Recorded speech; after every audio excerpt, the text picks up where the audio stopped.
Hello बच्चों, आपका स्वागत है साइंस जीवी चैनल पे। आज आपका क्लास 6 का साइंस का एग्ज़ाम हुआ है और इसमें हम जो क्लास 6 के साइंस के एग्ज़ाम है उसके आंसर की और उसके जो आंसर्स है उसको डिस्कस करेंगे। और ये हिंदी मीडियम वाले बच्चों के लिए है। इंग्लिश मीडियम की वीडियो पहले ही डाली जा चुकी है, आप देख सकते हो। तो आइए शुरू करते हैं। पहला क्वेश्चन देखो, इसमें कहा गया है निर्देशानुसार करना है, बताना है सत्य है या असत्य। तो वसा युक्त आहार खाने से व्यक्ति स्वस्थ रह सकता है, तो बिल्कुल गलत है। वसा युक्त आहार खाने से स्वस्थ नहीं रहता, जो बैलेंस डाइट वो खाने से स्वस्थ रहता है, या पूर्ण आहार जो है। तो ये आपका हो जाएगा असत्य। चुंबक के दो ध्रुव होते हैं उत्तर दक्षिण, सही है ये, तो ये सत्य हो जाएगा। हम एक मुड़े हुए पाइप से दूसरी तरफ देख सकते हैं, नहीं देख सकते ना, तो ये हो जाएगा असत्य। और तना पौधे को सीधा खड़ा रखता है, तो बिल्कुल ये सत्य हो जाएगा। अगला देखो, एक विद्युत सेल में विद्युत धारा की दिशा कहाँ से होती है? जो आपका पॉजिटिव टर्मिनल से नेगेटिव टर्मिनल, ये लिखना था आपको। यदि चुंबक को गर्म किया जाए, गर्म किया जाए तो वो अपने गुण खो देता है। उसके बाद है झाड़ियाँ पौधे, तो तीसरा है इसमें शाक, झाड़ियाँ और पौधे, हर्ब श्रब्स एंड ट्रीज। वह स्थान जो जहाँ जीव रहते हैं उन्हें क्या कहा जाता है? तो उसको कहते हैं आवास। तो इसमें आ जाएगा आवास, ठीक है। हैबिटेट इंग्लिश में, आवास हिंदी में। अब इसको आपको प्रश्नों के उत्तर देने हैं। प्रश्न है, विद्युत सेल में विद्युत का स्रोत क्या है? तो विद्युत का स्रोत जो है वो क्या होता है आपका विद्युत सेल में? तो विद्युत सेल में विद्युत का स्रोत होता है जो उसके अंदर जो रसायन होते हैं, रसायन या केमिकल्स जो होते हैं, वो विद्युत का स्रोत होता है। पत्थर का टुकड़ा अपारदर्शी है, क्यों? पत्थर का टुकड़ा अपारदर्शी क्यों है? क्योंकि यह प्रकाश को गुजरने नहीं देता, ये आपको लिखना होगा। कैक्टस के में पौधे के तने का रंग कैसा होता है? तो हरा रंग का होता है, ये आपको इसमें लिखना है। 12वां, धूल के कणों को श्वसन तंत्र में जाने से कौन रोकता है? तो इसका हो जाएगा आपका नाक का बाल और जो उसके अंदर का बलगम है वो, ठीक है। ये आपका आंसर हो जाएगा इसमें। नेक्स्ट है, हमारे आहार में आहारी रेशो का क्या लाभ है? तो ये क्या करता है? भोजन की मात्रा बढ़ा देता है। एक तो भोजन की मात्रा बढ़ाता है और एक और क्या काम करता है? ये बाउल मूवमेंट, जो उसको मूवमेंट में है उसको भी हेल्प करता है, ठीक है। नेक्स्ट है, संतुलित आहार क्या होता है? तो जिस आहार में आवश्यक मात्रा में सभी चीज़ें होती है, सभी पोषक पदार्थ होते हैं, उन्हें कहा जाता है संतुलित आहार। वायु के बिना जीवन संभव नहीं है, कारण बताना है। तो आपको पता है वायु से ही हम पौधों को कार्बन डाइऑक्साइड मिलता है भोजन बनाने के लिए, और मनुष्यों को ऑक्सीजन मिलता है हमारे श्वास लेने के लिए। नेक्स्ट, पवन चक्की से विद्युत बना सकते हैं, कुओं से पानी खींच सकते हैं। तो पवन चक्कियाँ हितैषी कैसे हैं? तो पहला कि इसमें जो है पवन चक्की इसमें प्रदूषण नहीं होता, तो ये गैर प्रदूषणकारी हैं, इसमें प्रदूषण नहीं होता है। और उसके बाद है आपका इसमें नेक्स्ट है, कभी ना ख़त्म होने वाले, ये जैव अनिम्नीकरणीय है। ये आपके जो कभी ना खत्म होने वाले ऊर्जा स्रोत में आता है। नेक्स्ट है, पौधों और पत्तियों के कोई दो कार्य बताओ। पौधों और पत्तियों का कार्य क्या है? खाना बनाना और प्रकाश संश्लेषण करना। प्रकाश संश्लेषण से खाना बनाना और क्या करना? जो इसके अंदर जो रंध्र होते हैं ना, जिससे गैस का आदान प्रदान होता है और पानी का भी आदान प्रदान होता है, तो ट्रांसपिरेशन, या इसके आप कह सकते हो वाष्पोत्सर्जन। वाष्पोत्सर्जन इसमें होता है और क्या होता है आपका खाना बनता है। नेक्स्ट है, विद्युत परिपथ में स्विच का आवश्यकता क्या है? तो स्विच क्या करता है? बिजली के प्रवाह को अनुमति देता है या रोकता है, और ये जो आपका परिपथ है उसको ब्रेक कर देता है, उसको तोड़ देता है या पूरा कर देता है। नेक्स्ट है, सूर्य को दीप्त पिंड क्यों कहा जाता है? क्योंकि सूर्य में अपनी ऊष्मा होती है और उसी से वो उत्सर्जित होता है, चंद्रमा में नहीं होती। नेक्स्ट है, रूपा का हाथ पिन होल्डर से गलती से टकरा गया और मेज से काली पर गिर गया, लेकिन पिन होल्डर से पिन बाहर नहीं निकला। क्यों? क्योंकि पिन होल्डर में चुंबक लगा हुआ था, और चुंबक से पिन होल्डर, क्योंकि पिन जो है वो आपका चुंबकीय पदार्थ है, तो वो चुंबक से चिपका रह गया और इसलिए बाहर नहीं निकल सका। हरी और लाल गेंद दोनों का जो छाया है वो काला ही क्यों होता है? तो छाया या शेडो जो है उस पे कलर से कोई लेना देना नहीं। वो कब बनता है? जब जो प्रकाश आती है और प्रकाश के मार्ग में कोई चीज़ अवरुद्ध करती है, तो उससे परछाई बनती है। तो परछाई बनने के लिए एक तो प्रकाश चाहिए दूसरा है एक आपका ओपेक या अपारदर्शी वस्तु चाहिए, और एक पर्दा चाहिए जिस पे वो बन सके परछाई।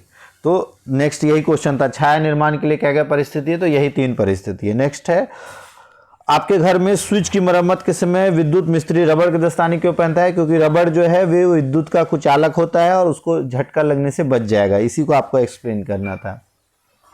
अगला है, एक फूल के किन्हीं 4 भागों के आपके नाम लिखने थे, तो फूल के 4 भाग क्या क्या हो जाएंगे?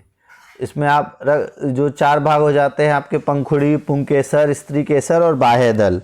आलू के पौधे को किस भाग से स्टार्च या मंड प्राप्त होता है? तो पत्तियों से, इसका हो जाएगा पत्तियां। अगला है, इसमें आपको बताना है कौन सा समांतर सिरा विन्यास है और जालिका रूप है।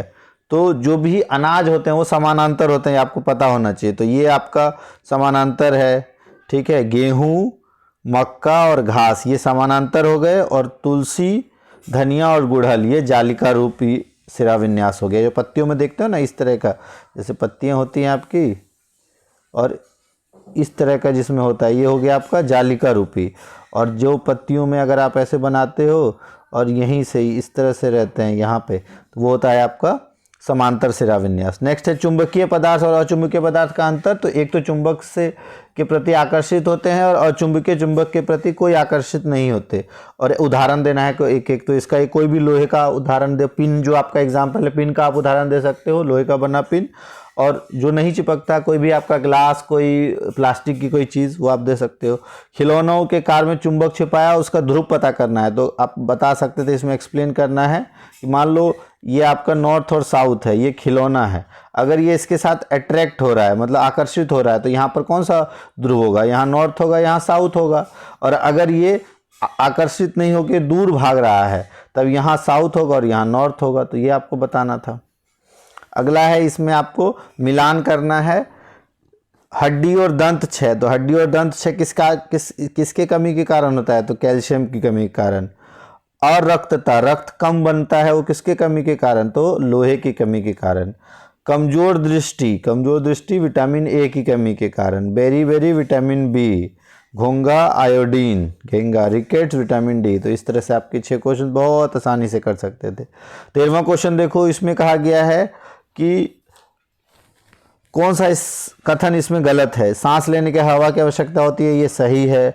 हवा को महसूस कर सकते हैं, देख नहीं सकते, ये भी सही है। चलती हवा से पतंग उड़ाना संभव होता है, बिल्कुल। हवा हर जगह है, मिट्टी में नहीं, तो ये आपका गलत है। तो यही आंसर आपका सही हो जाएगा, ऑप्शन डी। तो पवन की सहायता नहीं करती, फिरकी में होता है पवन। वात सूचक में बिल्कुल पवन चाहिए। जो घरों पे नहीं देखते हो आप कि पक्षी लगाया जाता है, पंछी का कार्डबोर्ड का पंछी, और घूमते रहता है हवा में, तो वो उसके लिए हवा की ज़रूरत होती है। जो नौका है उसमें हवा, अगर आप नाव चलेगा तभी तो हवा चलेगा, हवा से ही तो नाव चलती है। तो इन तीनों में तो हवा की ज़रूरत है, लेकिन छत के पंखे में हवा से नहीं चलती है, वो किससे चलती है? बिजली से। तो इसलिए इसमें हमको पवन की आवश्यकता नहीं होती। यदि वायु ठंडी है तो क्या हो जाता है? तो वायु संघनित होती है और ठंडी सतह पर पानी की बूंद दिखाई देती है। देखा होगा ना आपके गर्मी में ग्लास में अगर ठंडा पानी रखो तो उसके आसपास देखते हो, जो आसपास की जो हवा है वो ठंडी होकर पानी में बदल जाती है ना।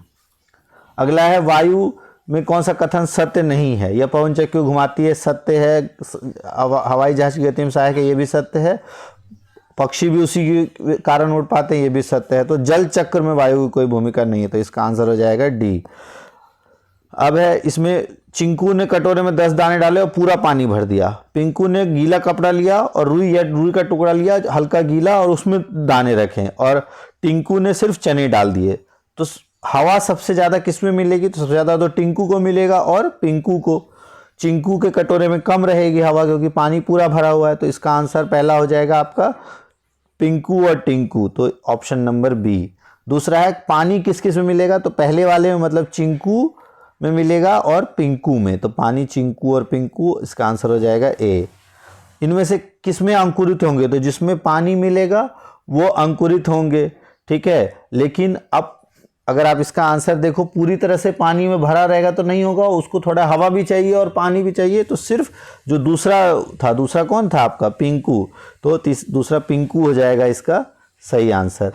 और चौथा है कि किस में कोई बदलाव नहीं होगा? जिसमें बिल्कुल पानी नहीं होगा, तो वो हो जाएगा आपका टिंकू।